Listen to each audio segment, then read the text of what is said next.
Fala, meus amigos, estamos começando aqui mais um vídeo do canal, enquanto eu sigo aturando esse inferno insuportável aqui dessa gentalha nojenta, tentando aqui uma série jurídica para isso, e um inferno aqui interminável, baixíssimo nível, lixo, sabotagem, podridão, mediocridade, burrice, e enfim, estou aqui aturando essa gente nojenta sem ter a menor conexão com essa gente, sem ter nenhum tipo de identificação com essa corja, e estou aturando eles aqui todo dia, vomitando ódio na minha vida, sabotando as minhas amizades aqui e tudo mais, tentando uma ajuda jurídica para me livrar do lixo dessa gente nojenta e seguir minha vida aí, tá?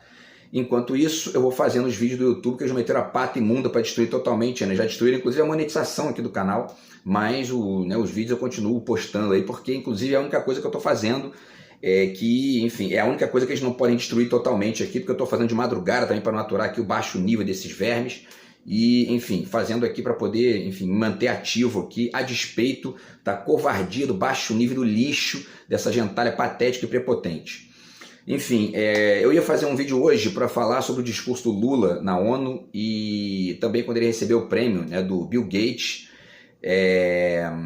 por conta aí da questão do combate à fome e tudo mais, falar dessa questão da fome no Brasil, né? Eu fiz até um anúncio lá no Facebook e tal, no Instagram, no WhatsApp, falando sobre essa questão aí da fome, e aí vou falar um pouquinho sobre o Glauber Rocha também.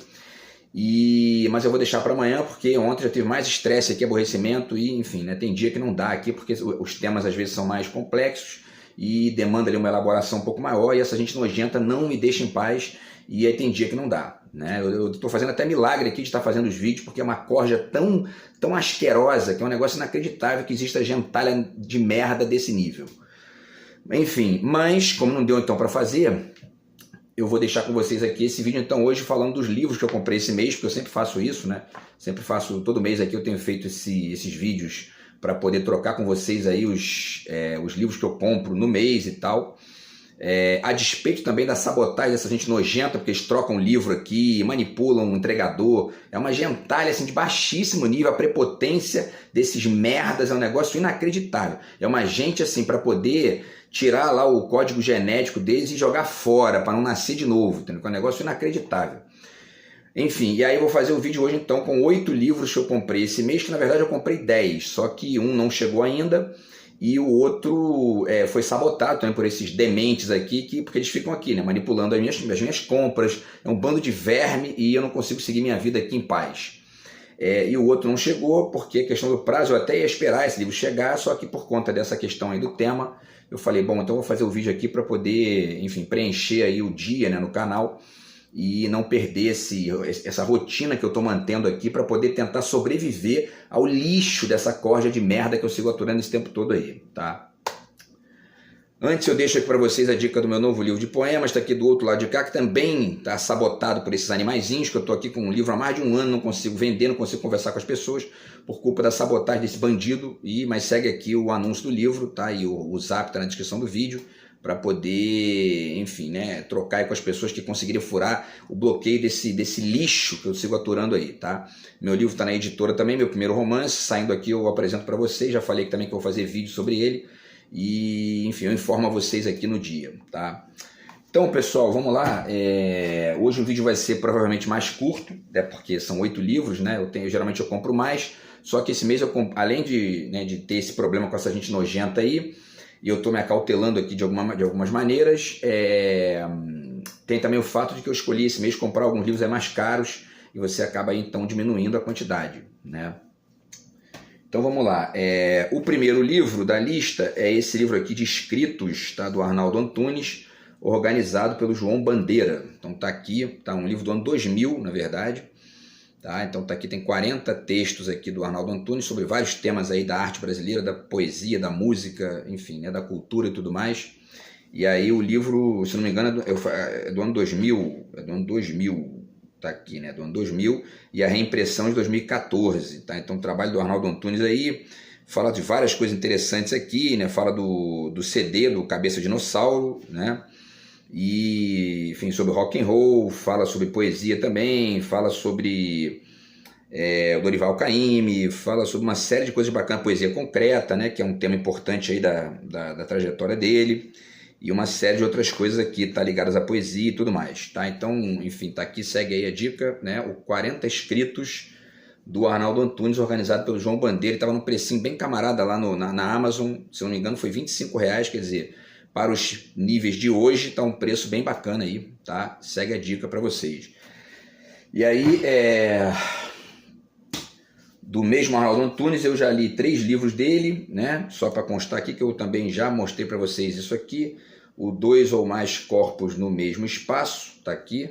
Esse livro aqui bacana pra caramba dele aí, que inclusive tem uma dedicatória aqui da minha amiga Neide, aqui minha amiga professora. E, enfim, né, já tá lido aqui também. Esse livro aqui, ele deixa eu ver aqui o ano, ele é de 2012, tá? De 2012, então segue aí, ó, tá? Tem esse aqui também, Agora Aqui Ninguém Precisa de Si, também é um livro do Arnaldo Antunes, também muito bacana aí, vários poemas interessantes dele. E esse aqui, que foi o último que eu li agora, se não me engano, esse ano ou no final do ano passado, que foi esse aqui, Algo Antigo, tá? Também é o último livro dele de poemas, tá muito bom também, tem várias coisas legais aqui. E aí tem esse aqui que eu já comprei também, mas eu não li ainda, que é o NDA, tá? Que é um livro antigo dele também, mas que está numa reimpressão. E, enfim, segue a dica, beleza? Então, pessoal, o segundo livro é esse aqui, que na verdade é um livro que também já que teria que ter chegado no mês passado, tá? Mas não chegou por conta de uma série de coisas aí, provavelmente por sabotagem dessa gentalha também, e aí o livro chegou atrasado. Então, o livro do Rossano Pecoraro, tá? Que é Niilismo e Pós-Modernidade, Introdução ao Pensamento Fraco, de Gianni Vattimo, tá? E o pós-fácio do livro é escrito pelo Gianni Vattimo, que é um filósofo italiano, tá? Então tem essa questão do pensamento fraco dele aí, que eu li alguma coisa a respeito, falei, bom, me interessei, falei, vou comprar para ver o que ele quer dizer com isso. Também essa questão do niilismo e da pós-modernidade, são questões recentes aí que a gente está vivenciando nas últimas décadas, tá? Então aí tem aqui um texto dele aqui na contracapa, né? E ele diz, a publicação de um novo livro sobre pensamento fraco é naturalmente um evento que me lisonjeia e me deixa feliz, principalmente se, como acontece com este ensaio de Rossano Pecoraro, a exposição do tema e os traços críticos são desenvolvidos em um espírito de amigável participação. Em suma, não tenho objeções à maneira como Pecoraro apresenta o meu trabalho, nem às suas diretrizes críticas. O seu livro é um dos melhores que li até agora sobre esse tema, sobre esse meu tema, né? Que é a questão do pensamento fraco, né? Isto, porém, provoca também um certo embaraço, já que deixa pouco espaço a correções e acentuações diversas daquelas que poderia desejar, mas, sobretudo, me obriga a refletir como se diria, utilizando sem modéstia um título de Benedito Croce, que falava de Hegel, sobre o que está vivo e o que está morto no pensamento fraco, tá? Então, essa ideia aí do Gianni Vattimo, eu não sei, né, não conheço a ideia dele, mas tenho aqui algumas suposições e ao mesmo tempo isso interessa também para poder pensar aí essas ambivalências e ambiguidades aí do niilismo, desse niilismo meio cínico que a gente vive aí nas últimas décadas e também a pós-modernidade e tudo mais, tá? Então esse é o segundo da lista e segue aí. O terceiro é esse livro aqui, que chegou ontem inclusive, o Estado de Crise, que é um livro do Zygmunt Bauman, né, o sociólogo polonês, tá? Então tá aqui, e o Carlo Bordoni, tá? Que é um autor italiano. Estado de Crise, tá? E aí segue aqui o texto também aqui atrás, que é um texto rápido. A crise mais séria da modernidade, de 1929, foi habilmente contornada pelo Estado. Contudo, a crise pela qual hoje passamos é diferente. No mundo globalizado, os governos estão cada vez mais impotentes para gerenciá-la e os cidadãos cada vez mais insatisfeitos com seus governantes. Neste livro indispensável, Zygmunt Bauman e Carlo Bordoni se debruçam sobre o atual contexto para debater esta nova e nada passageira crise mundial, fazendo uma análise inédita das questões que a sociedade líquida vem enfrentando. Escrito com clareza e vigor, Estado de Crise é obra fundamental na tentativa de entender o presente e encontrar caminhos possíveis para o futuro. Nitidamente parece que ele trabalha com a ideia de sociedade líquida como um a priori que acaba, evidentemente, influenciando todas as conclusões que ele vai tirando sobre o restante das coisas. E aí talvez por isso ele entenda que os governos estão cada vez mais impotentes para gerenciá-la e os cidadãos cada vez mais insatisfeitos com seus governantes e tudo mais. Isso não parece ser uma regra geral, muito pelo contrário.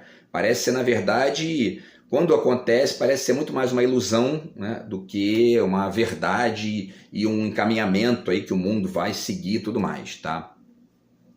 Eu tenho inclusive aqui um trecho do Antônio Fagundes, numa entrevista que ele deu lá para o Roda Viva, falando sobre essa questão aí da política no mundo de hoje, que eu vou tentar fazer um vídeo sobre isso aí também, para os próximos dias aí, tá? Para poder comentar uma parte disso aqui que ele está ponderando, que comparece no comentário lá que o Antônio Fagundes fez sobre a política atual, tá?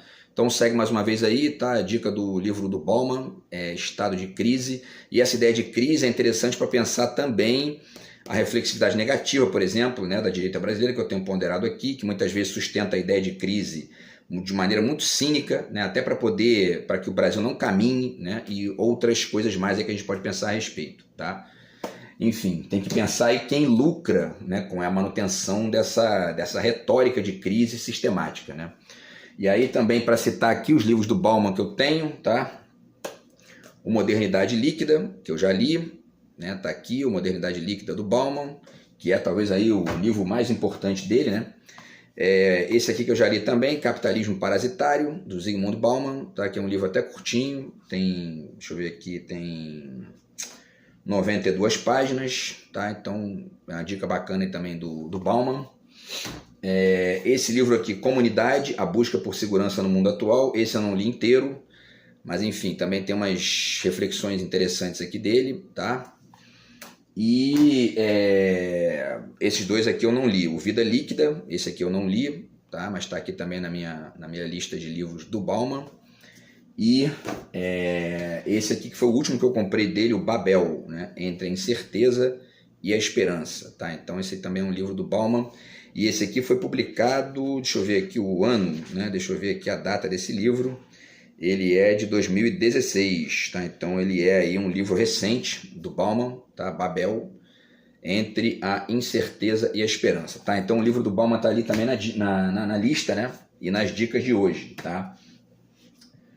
Então vamos lá, o terceiro livro desse mês é um livro da Lynn Hunt, A Invenção dos Direitos Humanos, uma História, tá? Então ela conta aqui uma série ela faz uma série de reflexões interessantes aqui sobre a forma como 3 contratos aí de direitos, contratos sociais, digamos assim, né, de direitos humanos, foram se construindo e se estabeleceram tanto no sentido ali do seu ponto histórico, quanto naquilo que eles têm de norteamento, né, e de referência para debates posteriores e tudo mais, que é a Declaração de Independência dos Estados Unidos, a Declaração da França, né, da Revolução Francesa lá e tal, e a Declaração dos Direitos Humanos da ONU, que foi feita logo depois da Segunda Guerra Mundial, tá? Então ela diz isso aqui, né, os 3 documentos fundamentais que serviram de eixo à abordagem da autora, as Declarações de Direitos Humanos dos Estados Unidos de 1776, da França de 1789 e das Nações Unidas de 1948, na verdade, né? Estão incluídos na íntegra nesta edição, tá? E ela faz pelo que eu li aqui, né? Ela faz uma reflexão interessante porque ela não reflete só os aspectos políticos dos documentos, mas também a questão da narrativa e os debates literários até envolvidos aí no contexto ali da manutenção, né, tanto dos documentos quanto das discussões a respeito e tudo mais. Então, bem interessante aí, tá? E a Lynn Hunt, ela é estadunidense, né, e nasceu no Panamá e é professora de História Moderna da Europa, na Universidade da Califórnia, tá? E foi professora e foi presidente, né, da American Historical Association, né, que é a Associação Americana de História, tá? Então, enfim, tá? Então tá aqui esse livro aqui, que é da Companhia das Letras, certo? Lynn Hunt, A Invenção dos Direitos Humanos, uma História, tá? E aí tem também aqui a data, né? Ele é um livro de 2009, na verdade, então já tem aí alguns anos, mas é uma questão sempre atual aí, e é um tema que ajuda não só a pensar, por exemplo, né, as defasagens históricas que a gente tem no Brasil aqui de discussão sobre isso, né? Porque os Estados Unidos e França estavam discutindo isso ali no final do século XVIII, e a gente aqui, enfim, né, continua até hoje, né, com uma série de problemas ligados a isso aí, com uma direita violenta, uma direita policialesca, imediatista, e que bate nos direitos humanos, porque não se interessa em discutir essas questões de maneira mais ampla. E quando se diz de maneira mais ampla, é no sentido mesmo do papel do Estado, da educação pública, investimento público, etc. e tal, tá? Então, enfim, vou falar até disso também no vídeo que vem, né? Porque essa questão que o Lula está levando lá para a ONU e para esse prêmio que ele recebeu, a gente está tendo que resolver a questão da fome ainda aqui no Brasil, né? Não que os Estados Unidos não tenham esse problema lá, tem, né? Mas a gente continua tendo esse problema aqui por conta de gente que reproduz aqui esse mesmo modelo que nos Estados Unidos sustenta lá o maior PIB do mundo e um monte de gente passando fome, quer dizer, né? Então a gente tem que pensar isso aí também. São essas reverberações atuais aí dessa discussão dos direitos humanos, tá? Que está aqui no livro da Lynn Hunt. Beleza, pessoal? Então, esse aí foi o terceiro, né? O quarto aqui é um livro que fala sobre a Hannah Arendt e a banalidade do mal, tá? Tá aqui, da Nadia Souki, certo? Então, enfim, é um livro que fala sobre o conceito de banalidade do mal, da Hannah Arendt, e discute essa questão do ponto de vista filosófico. Ela é psicanalista também, pelo que eu li aqui, porém, como não tem nada aqui de psicanálise, né, então, enfim, eu achei, bom, então beleza, porque aí me interessa, porque eu não quero saber dessa gente, não quero saber disso, assim, nunca mais na minha vida, um negócio que, assim, não me interessa para nada. Então, enfim, mas eu dei uma olhada aqui na bibliografia no final e realmente não tem nada ali de nenhum desses autores. Então, enfim, a discussão mais interessante para mim é essa da banalidade do mal, que é um tema muito importante da Hannah Arendt e que ajuda a explicar uma série de coisas que a gente vivencia no mundo ocidental, inclusive conectadas a essas autojustificativas que os capitalistas, neoliberais, enfim, sustentam o tempo todo, né? Quando acontece essas bizarrices aí de nazismo, fascismo, ditadura militar, essa gente está o tempo todo lucrando com isso nos bastidores, né? É a banalidade do mal de todas as ditaduras violentas de direita. A banalidade do mal são os empresários que estão lucrando e muitas vezes até investindo nisso ali nos bastidores. É basicamente o que eu estou aturando aqui, esses bandidinhos fazendo exatamente isso aqui, né? Então, enfim, essa ideia aí, tá? Porque, e repito, né? O livro me interessou, eu até comprei sem ler a contracapa e tal, porque, né, eu não estou conseguindo frequentar a livraria por culpa desse criminoso. Então, enfim, e aí acabou, se eu tivesse visto ali, ó, que a autora é psicanalista, eu nem comprava o livro. Porém, quando eu olhei aqui a bibliografia no final, que eu também não poderia fazer na Amazon, né, mas enfim, falei, bom, sorte que não tem nada aqui que te remeta a isso, porque isso não me interessa para nada, entendeu? E estou tentando me livrar dessa gente, assim, a todo custo, tá? Então segue aí essa dica também da Nadia Souki, tá? E aí tem, obviamente, aqui a referência do livro da Hannah Arendt, né, o Eichmann em Jerusalém, que é exatamente o livro no qual ela desenvolve aí essa discussão e esse conceito de banalidade do mal, a partir da reflexão sobre o julgamento do Adolf Eichmann, né, que ela foi verificar lá em Israel, lá em Jerusalém, quando ele foi capturado e tudo mais, tá? Então, essa é mais uma dica. Esse aqui é um livro organizado pelo Ricardo Mussi, China Contemporânea, tá? 6 interpretações. E aí tem, na verdade, 7 autores aqui, mas é porque um dos textos eu vi aqui, ele é compartilhado, né? São 2 autores, tá? Então fala sobre cultura, sobre economia, sobre história, sobre tecnologia, sobre a China atual, né? A China ali nas suas movimentações atuais, e a gente tem que olhar para ali e, de preferência, sem a poluição das influências ideológicas pobres da perspectiva poodle, né? O double doodle aqui da direita brasileira, que olha muitas vezes para a China como inimigo dos Estados Unidos, portanto, no inimigo deles próprios, né? E aí taxam de comunista e blá blá blá, e falam um monte de bobagem, quando não é uma coisa ingênua, é uma coisa ali calculada para poder impedir o debate, impedir que a gente conheça melhor o que está acontecendo na China lá, tá? Então, enfim, esse livro aqui é uma porta, é uma possibilidade, né, para poder aprender um pouco mais do que está acontecendo lá, tá? E aí tem textos aqui dos seguintes autores: Alexandre de Freitas Barbosa, Alexis Dantas, Bruno Handler, Elia Jabor, Francisco Furt-Hardman e Luiz Henrique Vieira de Souza e Vladimir Pomar, tá? Da Autêntica Editora. São ensaios aqui, então tá nessa capa bacana aqui. Beleza, pessoal? Então segue essa dica aí. Faltam 2 aqui, né? Vamos ver aqui o tempo, então vai acabar tranquilo. Esse aqui se chama O Livro Negro da Psicopatologia Contemporânea, tá aqui, né? Eu também não compraria esse livro se eu não estivesse aturando o baixo nível dessa gente, porque é um tema que não me interessa, mas enfim, eu estou comprando até para poder ler alguma coisa aqui que reverbere um pouco do que eu estou passando, porque é um inferno insuportável, uma gente asquerosamente doente, ou doente não, né? Mas essas palavras saem até sem querer, mas é uma gente asquerosamente covarde que eu estou aturando, e isso aqui talvez seja aí enfim, né, um alento aqui que eu não estou conseguindo conversar com as pessoas por culpa desses bandidos. Então esse tipo de coisa acaba refletindo um pouco do que eu estou passando, muito, né, do que eu estou passando aqui, tá? E é isso, tá? O Livro Negro da Psicopatologia Contemporânea, Alfredo Jerusalinski e Silvia Fendrick são os organizadores, tá? E o texto aqui de trás é bem interessante, né? O texto aqui da contracapa, né? Ele diz o seguinte aqui: 9 autores brasileiros, 9 autores argentinos, um mexicano e um francês expressam suas experiências em relação às categorias diagnósticas psiquiátricas que têm se tornado mais populares nos últimos anos. Medicina, psicologia, psiquiatria, psicanálise, neurologia, neurobiologia, epistemologia, pesquisas em neurociências e em psicopatologia são as especialidades desses autores que, num trabalho multidisciplinar, avaliam e analisam as consequências individuais e coletivas, subjetivas e sociais, científicas e ideológicas da captura de grandes contingentes humanos em quadros descritivos de comportamento que desconhecem as diversas significações de suas diferenças e tendem a padronizar suas condutas. É exatamente assim que está funcionando a cabeça desses vermes que eu estou aturando aí esse tempo todo, vomitando lixo aqui na minha vida todo dia, tá?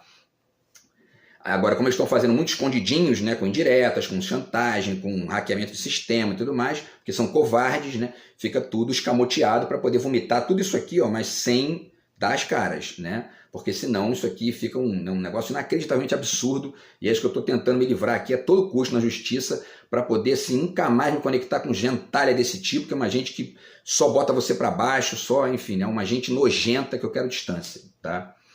Enfim, e aí eles finalizam aqui dizendo, né, que a generalização e a multiplicação dos signos psicopatológicos preparam território para a expansão industrial na fabricação de psicofármacos que passam a ser consumidos em massa.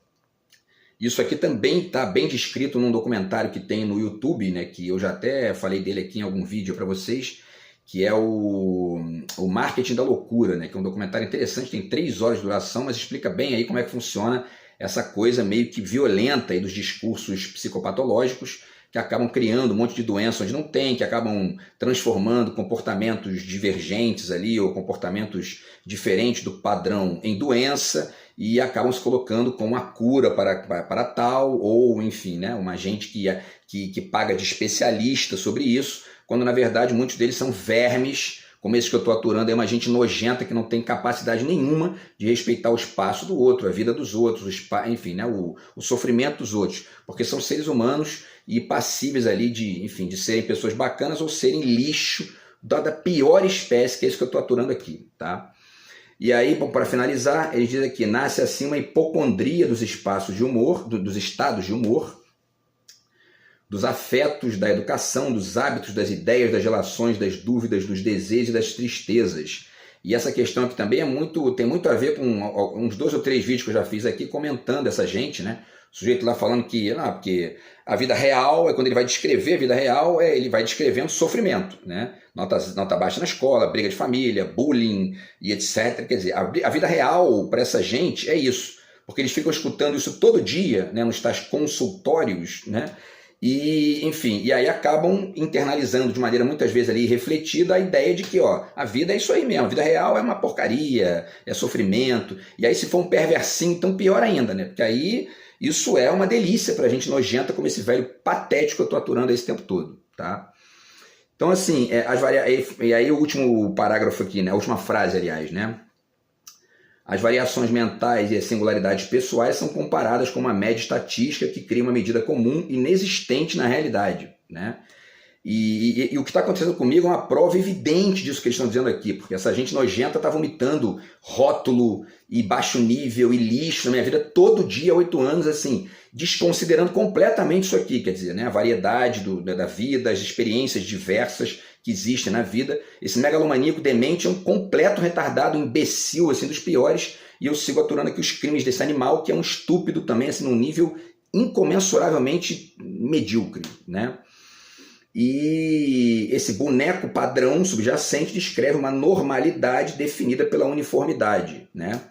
Comparados com eles, viramos todos doentes mentais, né? E isso é uma delícia para essa gente que ganha dinheiro com isso e, enfim, né, continua aí pagando de especialista da vida privada dos outros, né? Então tá aqui mais uma vez o livro negro da psicopatologia contemporânea, tá? Eu já fiz vídeo aqui falando que os psis são os padrecos do mundo atual, né? São os moralistas ali, enfim, da vida privada dos outros. E aí, se você não, né, se você não atinge um estado ali de saúde mental que eles designam como padrão, como correto, como ideal, você tem que pagar a penitência quando você não é influenciado ali ou manipulado a achar que você tem que fazer uma análise ou uma terapia, o diabo que seja, você acaba sofrendo crime dessa gente, que é o que eu estou aturando aí há 8 anos. Tá? Então segue aí essa dica e, enfim... E aí, só para constar, eu já comprei um outro aqui também, que é um livro da Natália Pasternak, do Carlos Orsi, que é esse aqui, O Que Bobagem, tá? Que é justamente aqui um livro que também faz uma crítica aí a essas psicopatologias e a toda essa bosta que a gente está vivendo, é moralista, medíocre, tá? E que, se eu estivesse aturando isso, né, sem estar sofrendo isso diretamente, né, apenas ali quer dizer, se eu estivesse entrando em contato com esse tipo de coisa sem estar sofrendo ataque desse tipo de gente, ia achar só isso aí uma tendência bizarra, talvez, né, até fazer essa mesma reflexão aqui, mas sem, enfim, o drama que eu estou vivendo de aturar o baixíssimo nível dessa gente e sabotagem, enfim, todo tipo de nojeira, tá? E o último livro, tá, da lista de hoje é o Homo Ludens, do Johann Huizinga, certo? Tá aqui esse é um clássico, né, da história, da filosofia e tudo mais. O Huizinga fala aqui sobre a questão do jogo como um aspecto da vida social, da história política, etc. e tal. É bem interessante também. E uma das primeiras, eu já conheci esse livro até, acho que desde a faculdade, mas vi uma referência bacana dele também no José Miguel Wisnik, no livro dele sobre o futebol, né? E, enfim, faz todo sentido essa conexão aí que ele fez, tá? E aí, enfim, só uma citação aqui do Jorge Calois. Homo Ludens é a obra mais importante na filosofia da história em nosso século. Escritor de inteligência aguda e poderosa, ajudado por um dom de expressão e exposição que é muito raro, Huizinga reúne e interpreta um dos elementos fundamentais da cultura humana, o instinto do jogo. Lendo este volume, logo se descobre quão profundamente as realizações na lei, na ciência, na poesia, na guerra, na filosofia e nas artes são nutridas pelo instinto do jogo. E parte dessa discussão aqui do jogo como componente inescapável, né, da guerra, da filosofia, da ciência, da lei, da poesia, está nessa expressão que a gente tem escutado muito no Brasil nos últimos anos, que é a tal da guerra das narrativas, né? Porque a narrativa ela é também um jogo de linguagem, né? E você aprender sobre isso é bem interessante para você, enfim, desenhar aí, né, eventuais esboços, né, sobre as estratégias utilizadas pelos comunicadores, pelos influenciadores, etc. e tal, tá? E mesmo pelos discursos, né, quando se tratar de algo mais amplo aí. Uma última ponderação aqui, eu já fiz aqui, inclusive, quando eu falei aqui sobre esse aspecto, né, enfim, maroto da expressão saúde mental. Essa gentalha psi, né, quando não é... Né, eu estou usando uma palavra gentalha pensando bastante nesses vermes que eu estou aturando, porque tem gente bacana, obviamente, né, mas essa expressão acaba figurando como um jogo linguístico para sustentar o papel deles como curadores dos outros, como, enfim, né, como donos da verdade da outra pessoa, quer dizer, é um negócio assim inacreditavelmente patético, tá? E ajuda a gente a entender quando a gente lê esse tipo de coisa bacana aqui, como essa reflexão do Huizinga, tá? Então segue aí, esse é o 8º livro da lista, tá? E os outros 2 eu vou esperar chegar aqui, né? Se não forem sabotados por esse bandido, então de repente chega e aí fica para o mês que vem. Beleza, pessoal? Então amanhã eu tento fazer o vídeo sobre o Lula, tá? O discurso do Lula lá na ONU no prêmio que ele recebeu do Bill Gates, tá? E eu vou fazendo uns vídeos aqui, enquanto não destruírem, eu vou fazendo aqui os vídeos, tá? Grande abraço aí, tamo junto, fui.